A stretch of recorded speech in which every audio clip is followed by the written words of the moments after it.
Good morning, students. Today we are going to discuss regarding the next topic in nuclear physics, that is Yukawa meson theory of nuclear forces.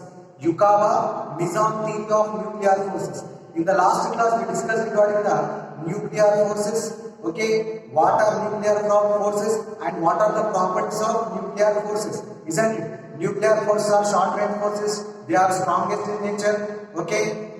They are spin dependent, charge independent, okay, they have saturation property, and they are non-central force. Already in the last class we discussed regarding these nuclear forces. But what are actually nuclear forces? We are saying short range forces. What is the appearance of nuclear forces? How the nuclear force is binding the protons and neutrons. The detailed explanation is given by Yukawa in 1935. Yukawa proposed the Yukawa meson theory of nuclear forces in the year 1935. Okay. So, he given the detailed information regarding the nuclear forces. What is the nuclear force? Which force is acting to bind the protons and neutrons? Okay, explain detailedly. We will see the whatever the theory he given according to the Yukawa meson theory. Okay, what is Yukawa meson theory says? Actually, Yukawa said that there is no physical existence of protons and neutrons. He said how the protons and neutrons are binded together in the nucleus. He said that whatever the nuclear force here is what due to the exchange of meson particle. Due to the exchange of meson particle, it may be pi plus meson, pi minus meson, or neutral meson. Okay, there is no physical. He said that there is no physical existence of proton and neutron. Nothing but there is no proton and neutron in the nucleus. So how sad it is? He said that this proton continuously emit the pi plus meson. Okay, and convert into a neutron. He said that meson is a new particle which present in the nucleus. He given a one field which is called meson field. Meson field. Okay, the protons and neutrons present in the nucleus. He said that there is no particularity the proton and neutron. The existence of proton and neutron is not there physically. He said only the proton will use the pi plus meson particle to the neutron and it will become a neutron. Similarly, neutron will take the pi plus meson particle and it will convert into a proton. Okay, proton releases the pi plus meson and it will convert into neutron, and neutron will take the pi plus meson and it will convert into a proton.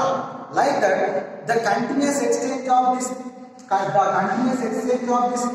plus meson, okay, in between proton and neutron. There is a continuous exchange of pi plus meson in between proton and neutron. So there is no physical existence of proton and neutron is same, because within a fraction of second the proton will give the pi plus meson to neutron and the neutron will take the pi plus meson and convert into proton. Again this proton will give the pi plus meson to neutron and it will convert into neutron. Like that, proton will go and neutron will come, neutron will go and proton will come. Like that, the exchange of this pi plus mesons or pi minus meson between proton and neutron will give some bounding force between the proton and neutron, or neutron and neutron, or proton and proton. Like that. Okay, so the continuous exchange of this pi plus meson or pi minus meson in between proton neutron or proton or neutron, there is a binding force due to the exchange of continuous exchange of these pi plus meson or pi minus meson or pi naught neutral meson. Okay, due to the continuous exchange of these pi plus mesons or mesons in between proton and neutron, there is a binding force between the proton and neutron. Like that, a meson field will be existing in the nucleus. Like that, the nucleus is strongly bounded and it is stable. He said, okay, Yukawa explained these nuclear forces in this way. Okay, he said that there is a continuous exchange of meson particles between proton, neutron, and neutron. For example, here, similarly, the neutron will use the neutron will use pi minus meson and it will convert it into a proton, and the proton will take pi minus meson and it will convert it into a neutron. What about the neutron interaction? Neutron will use a pi naught meson and it will convert into a neutron. Like that, in between neutron there is a pi naught meson will be exchanged continuously, and there is some binding force between proton and neutron. That binding force is explained by the meson, Yukawa meson theory. Okay, what is this binding force? It is due to the continuous exchange of meson particles between protons, neutrons. Like that, this is what nuclear force between the protons and neutrons, which binded the protons and neutrons closely, and the nucleus is stable. Okay, so like this, he explained the Yukawa meson theory in 1935. Okay, in 1935. So meson is a particle. Why it is called meson? If the mass of the meson is in between proton and electron, the mass of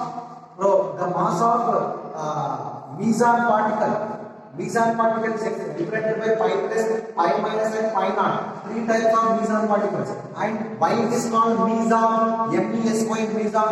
It is the mass of the meson particle is in between proton and neutron. Okay, how much it is? 230 times the electron mass. The meson mass m pi is 230 times the mass of electron me. Okay, it is in between proton and neutron. Sorry, proton and electron. Okay, so this is what Yukawa meson theory. Now I think you are understand. See, actual what is the nuclear force in between proton and neutron? It is due to Yukawa meson theory. Whatever the meson particles are continuously exchanged between protons and neutrons. Okay, this is what Yukawa meson theory. Now next, due to the continuous exchange of meson particles in between proton and neutron, there is a binding force between the proton and neutron. So hence the nucleus is stable. Okay, this is Yukawa meson theory. Next we have nuclear stability, NZ graph. Important. Already in the previous exam we asked regarding the nuclear stability. This is next topic. Okay, this is next topic. Next topic, nuclear stability, NZ graph. Okay, just draw the NZ graph and explain. We ask like this. Okay, nuclear stability explained by NZ graph. What is NZ graph? Neutrons, protons graph. Here, protons, number of protons are taken in on x-axis and number of neutrons are taken in y-axis. X-axis represents the number of protons. Okay, represented by Z, and y-axis represents the number of neutrons. Okay, represented by capital N. Right, like the NZ graph. Here, the nuclear stability explained by the help of packing fraction. What is packing fraction? Already we discussed. Packing fraction is represented by F, which is equal to how much? The mass defect per mass number. Mass defect per nucleon is explained by packing fraction. What is packing fraction? How much volume is occupied by the protons and neutrons in the nucleus is nothing but what? Packing fraction. Isn't it? What is packing fraction? The how much volume is absorbed or occupied by the number of protons and neutrons in the nucleus is explained by packing fraction. Okay, there is some empty space in the maybe in the nucleus. Actual occupation of proton neutrons volume is represented by what? Packing fraction. See, according to with the help of packing fraction, we explain the stability of the nucleus. Stability of the nucleus. Which nucleus is stable? Okay, for example, helium, oxygen. These are the some stable nuclei. Okay, in the next classes, in the further classes, we explain in a clear manner. Okay, here NZ graph, nuclear stability. NZ graph explains the stability of nucleus. See, the atomic number greater than 83. Atomic number, that is the number of protons greater than 83, they are unstable nucleus. Okay, the nuclei having atomic number greater than 83 or number of protons greater than 83, they are unstable nuclei. Because why? Because they will disintegrate or they will emit continuously alpha, beta, gamma rays to become stable. To become stable nuclei. To become stable nuclei, the nuclei having atomic number greater than 83, they will continuously emit what? Alpha, beta, gamma rays to becomes stable. That's why 83, more than 83 atomic number nuclei, they are unstable nuclei. Okay.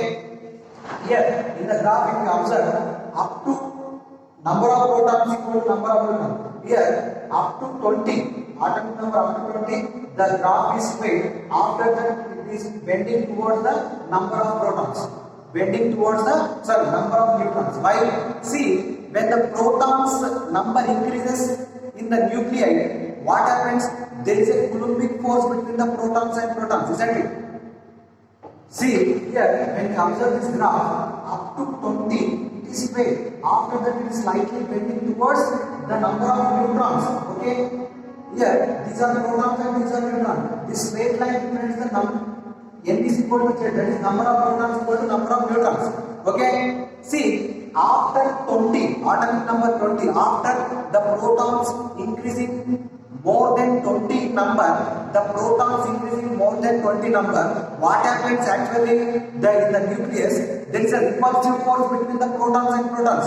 Okay? To neutral that repulsive force, neutrons will be more. Isn't it? To compensate the repulsive force in the nucleus, neutrons will be more. Hence, the graph is bending towards the neutron's side. Okay. So to compensate the repulsive force between the protons and protons, the protons number is increasing continuously. Due to the increase in proton number, positive charge, there is a repulsive force, there is a chance of unstability of nucleus. To stable the nucleus, what happens? We need some neutrons to neutralize the whatever the protons number. That's why after 20, after protons number 20, the graph is bending towards the neutron side. Okay, to compensate the repulsive force between the protons, positive charges. Okay, like that the nucleus will be stable. Okay, now observe the second graph. This is the area where the number of protons and number of neutrons. This region is what? Stability region. Stability curve. Stability region. This region is what? Stability region. Where below this region the nucleus is unstable. Above that region also the nucleus is unstable. Okay. So, like that, the nuclear stability will be explained in terms of neutrons and protons graph. Protons, if the protons number increases more than 20, automatically the curve will be bent towards the neutrons, because to compensate the protons repulsive force, there must be neutrons. Okay, to compensate the protons repulsive force. Like that, the engine graph explains the nuclear stability. Okay, which is very important. Like this. Okay, in the next class we will see the magic numbers, and also we have two topics, important topics: nuclear models. Nuclear models. One is shell model, another is liquid drop model. Already in the previous exam, liquid drop model is asked. Okay, in the previous seniors. Okay, for them we asked the liquid drop model. Compulsory important. Nuclear physics. We are in the ending part. We have only left with the two topics, main topics, liquid drop model and shell model. Both are important. In the next class, nothing but on Monday, we will see the liquid drop model first, then after shell model. Both are important questions. Okay, for long answer, be concentrate. All the whatever the questions I am discussing, they are only exam point of view. Okay, I am only giving the exam point of view questions. Okay, so be careful. Okay, be careful and watch all videos and send the whatever the notes I am giving. Okay, thank you.